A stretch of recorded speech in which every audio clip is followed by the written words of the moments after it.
Poštovani slušatelji, pozdravljam vas s najnovijim brojem Hrvatskog glasnika u ruci, tiskanim glasilom medijskog centra Croatica. Što donosi najnoviji broj tjednika Hrvata u Mađarskoj, saznaćete u narednim minutama.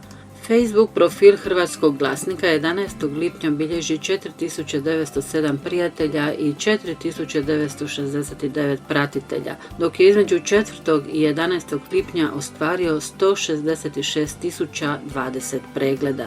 Istodobno profil Radio Croatica ima 628 prijatelja i 638 pratitelja, a profil TV Croatica 322 prijatelja i 333 pratitelja. Tjednik Hrvata u Mađarskoj Hrvatski glasnik predstavlja naš stožerni medijski proizvod iz kojega sve proizlazi, a najveću važnost ima upravo njegov Facebook profil. Svi su naši tjedni zanimljivi na svoj način, ali ovaj aktualni koji je trajao od 4. do 11. lipnja bio je posebno plodan.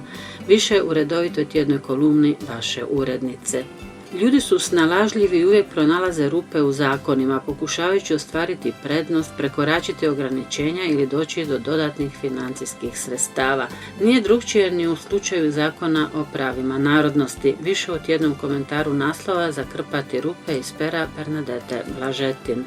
Svečanost Hrvatskog vrtića i osnovne škole Mate Meršić Miloradić u Sambotelu. Zbogom vrtiću, zbogom tete. Objavljeni su konačni bodovi i iznosi državne potpore za obavljanje javno-političkih aktivnosti u 2020. godini.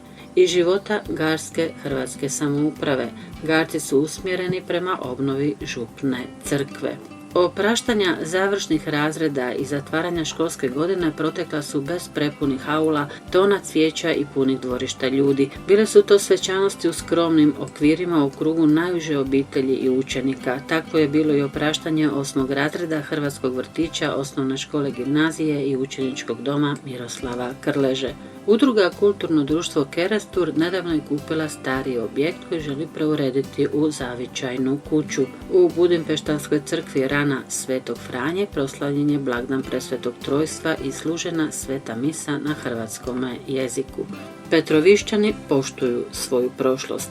Tako su blagoslovljeni obnovljeni grobni spomeniki njihovih duhovnikov.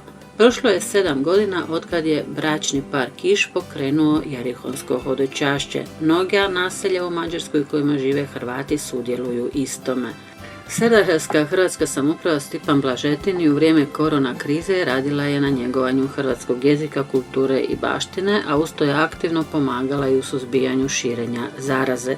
U skladu sa svojim financijskim mogućnostima sudjelovala je u nabavi zaštitne opreme, kupila tamburice za mlade, dok trenutno priprema natječaj za prikupljanje gastronomskih tradicija, te u partnerstvu s mjesnom samoupravom priprema obilježavanje 650. obljetnice prvog pismenog spomena Serdahela. Mjesna samouprava Serdahela je Hrvatskoj samoupravi u ožujku u svojoj službenoj zgradi prepustila na korištenje prostorije prikladne za održavanje manjih sastanaka i radionica, čije je uređenje u tijeku.